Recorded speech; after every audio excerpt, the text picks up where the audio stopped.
अब हमारे साथ मौजूद हैं कराची सिटी क्रिकेट एसोसिएशन के साबिक सरबराह और पाकिस्तान क्रिकेट बोर्ड के गवर्निंग बोर्ड के साबिक रुकन प्रोफेसर एजाज़ फारूकी साहब।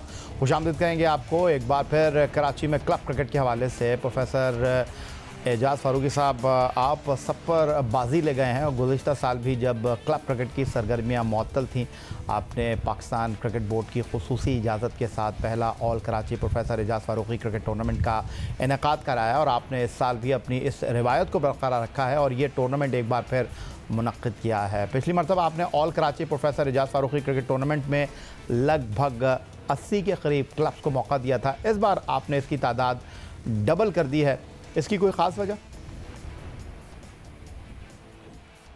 नहीं, बहुत शुक्रिया आपका। बात यह है कि ये मेरा हमेशा से शौक़ रहा है कि क्रिकेट के लिए जो भी मैं कंट्रीब्यूट कर सकूं, मैं हमेशा इस बात पर खुश होता हूं और मेरी टीम इतनी तैयार रहती है कि मैं अगर इशारा करूं तो वो फ़ौरन टूर्नामेंट के स्टार्ट करने के लिए पूरी प्लानिंग बहुत जल्दी कर लेती है। बिल्कुल सही आपने कहा कि पिछली दफ़ा तकरीबन 80 टीमों का टूर्नामेंट था, इस दफ़ा हमने उसको डबल कर दिया है और उसको फैलाया है पूरे सिंध के अंदर, क्योंकि अब जो नया फॉर्मेट बन रहा है उसमें सिंध लेवल की टीमें भी बना करेंगी, तो हमने भी फिर उसी लिहाज से अपना फॉर्मेट बढ़ा दिया।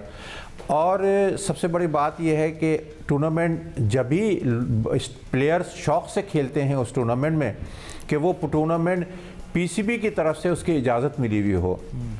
इस लिहाज से हम खुशकिस्मत थे कि हमने जब पीसीबी को अप्लाई किया, पिछली दफ़ा भी जब अप्लाई किया तो थोड़ी मुश्किलात आई, क्योंकि उनके जो इजाज़तनामे के लिए जो शराइत थी वो काफ़ी कड़ी थी, मगर बहरहाल थोड़ा सा वक्त लगा और हमें इजाज़त मिल गई। तो हमारी भी हिम्मत बढ़ी। इस दफ़ा हमने उसको पूरा सिंध लेवल पर लेकर गए, तो आपने देखा कि पूरे सिंध लेवल पर हमें जब इजाज़त मिल गई और स्ट्रिक्ट SOPs को फॉलो करते हुए हम लोगों ने ये टूर्नामेंट स्टार्ट किया और अब काफ़ी आगे जा चुका है। जैसे रमज़ान शुरू होगा तो वो हमारा टूर्नामेंट रुक जाएगा। वजह उसकी है कि ये 45 मिनट्स की एक इनिंग होती है, तो 2 इनिंग जब होती हैं तो प्लेयर रमज़ान में रोज़े में उनके लिए मुमकिन नहीं होता कि डे टाइम में वो उसको खेल सकें, तो हमने नाइट टूर्नामेंट का तो रखा ही नहीं सिस्टम।